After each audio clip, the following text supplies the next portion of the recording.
चंदनपुर गांव के कोने में सोहन का एक छोटा सा खेत हुआ करता था।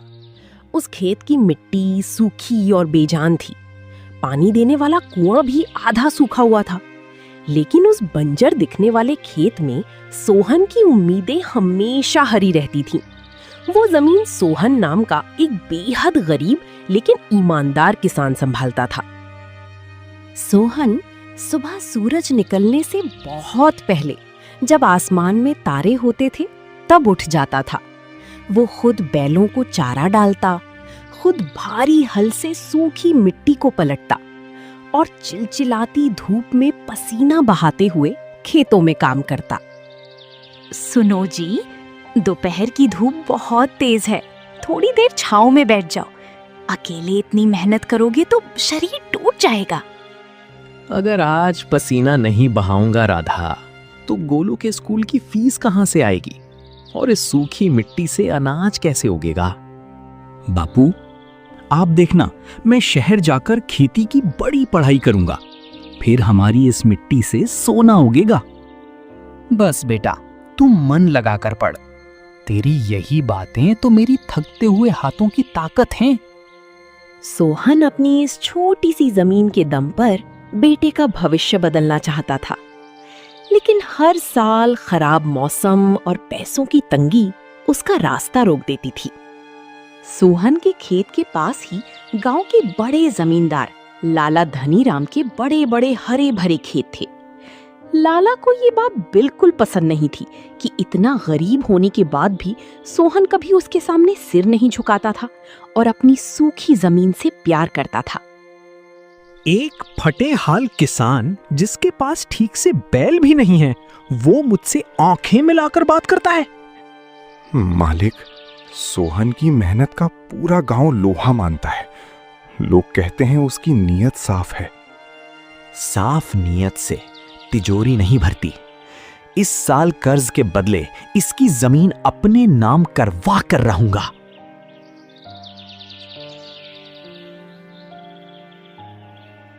अगले दिन लाला धनीराम अपने लठैतों के साथ सोहन के खेत पर पहुंच गया।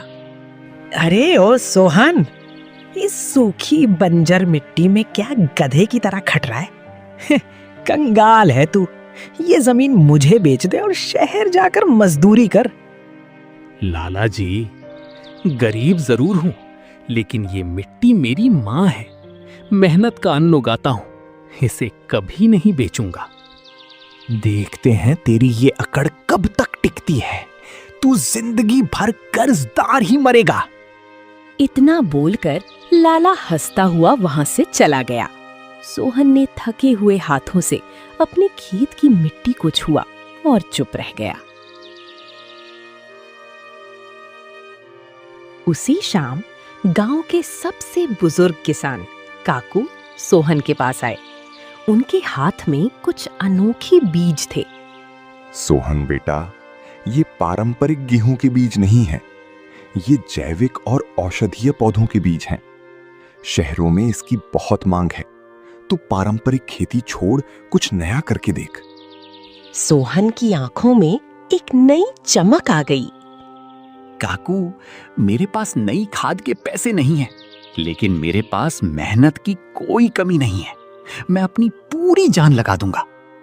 सोहन ने काकू के पैर छुए और उन बीजों को अपनी छाती से लगा लिया।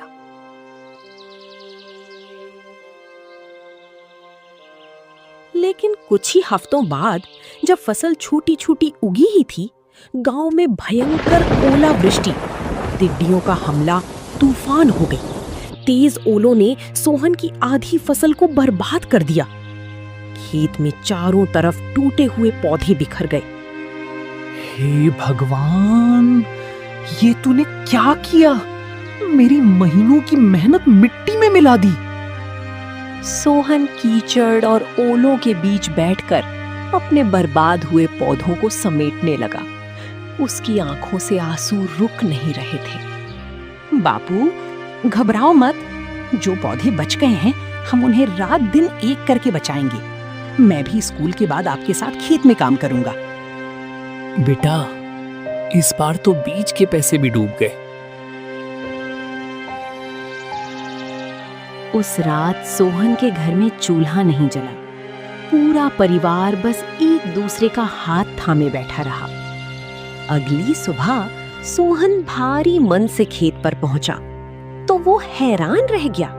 वहां गांव के कई छोटे किसान अपने हाथों में कुदाल और जैविक खाद लेकर खड़े थे। सोहन भाई, जब पिछले साल हमारे खेतों में कीड़े लगे थे तब तुमने रात रात भर जाग कर हमारी फसल बचाई थी। आज तुम्हारी फसल बचाने हम सब आए हैं। लाला धनीराम सोचता है कि पैसे से सब कुछ खरीदा जा सकता है, पर वो हमारे भाईचारे को नहीं हरा सकता। सोहन ने जब सबको अपने खेत में काम करते देखा तो उसकी आंखों में खुशी के आंसू आ गए। महीनों के उस कड़े संघर्ष और अनोखी फसल का नतीजा ये हुआ कि सोहन के खेत में ऐसी फसल लहलहाई जो पूरे जिले में किसी ने नहीं देखी थी।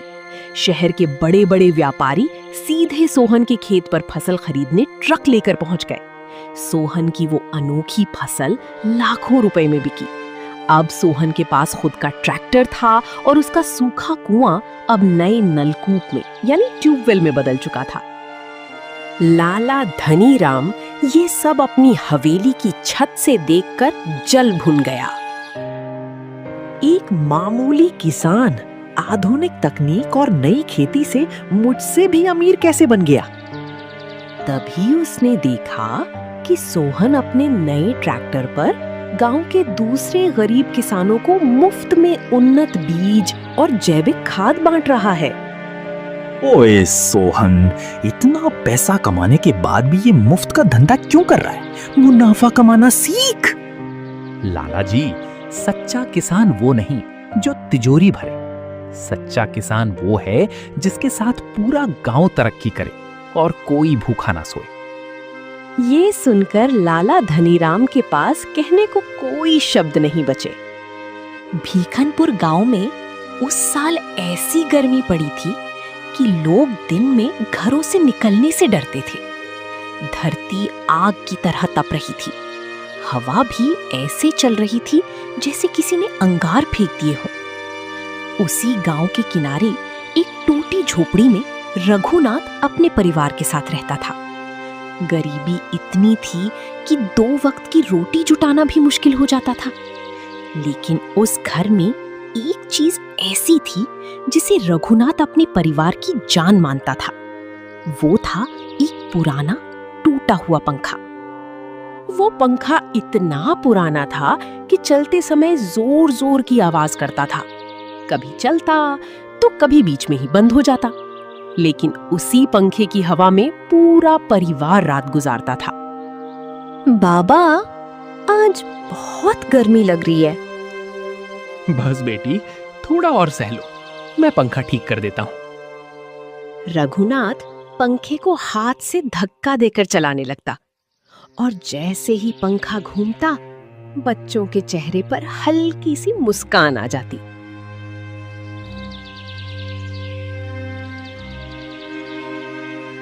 रघुनाथ गांव के अमीर आदमी सेठ कैलाश के खेत में मजदूरी करता था।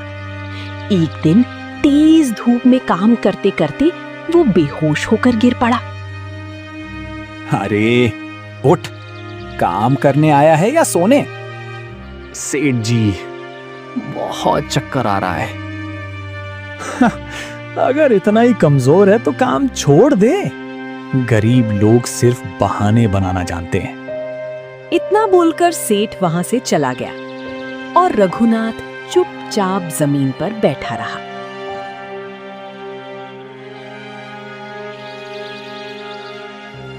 उस रात बिजली भी चली गई। झोपड़ी के अंदर दम घुट रहा था। गर्मी की वजह से छोटे बच्चे रोने लगे। माँ, मुझे सांस नहीं आ रही। हे भगवान, अब क्या करें? रघुनाथ बार बार पंखे को देख रहा था। उसे डर था कि कहीं ये भी खराब ना हो जाए। अचानक पंखे से चिंगारी निकली और वो बंद हो गया। पूरा घर अंधेरे और गर्मी में डूब गया। बाबा, पंखा क्यों बंद हो गया? शायद अब ये हमेशा के लिए खराब हो गया बेटा।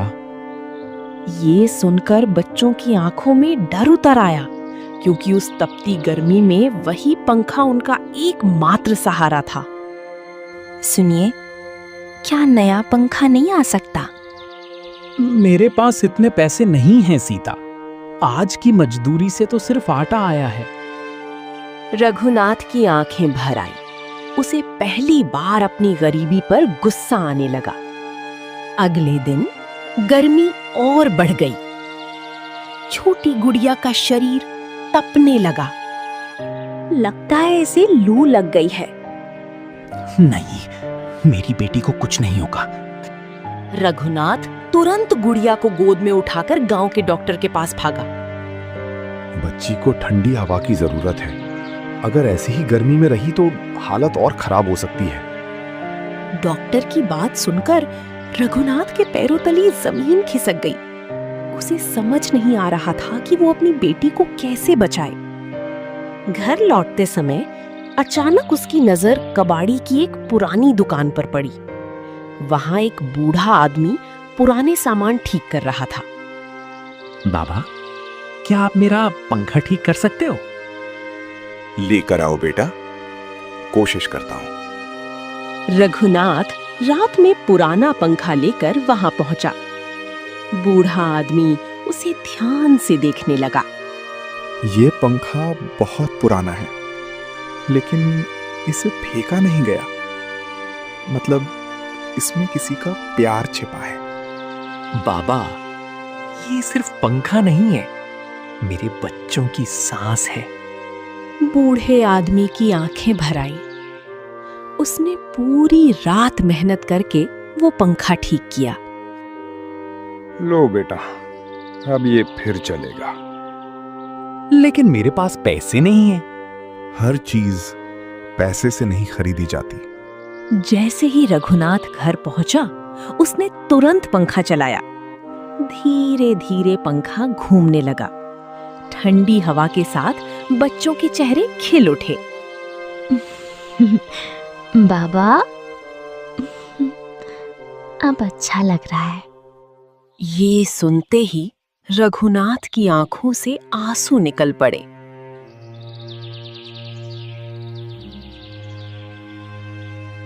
अगले दिन सेठ कैलाश ने देखा कि रघुनाथ फिर काम पर आ गया है।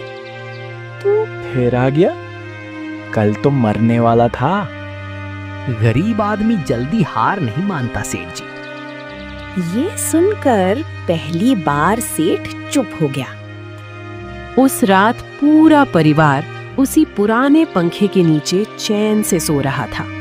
बाहर गर्मी अब भी कहर बरपा रही थी, लेकिन उस छोटे से घर में प्यार की ठंडी हवा चल रही थी।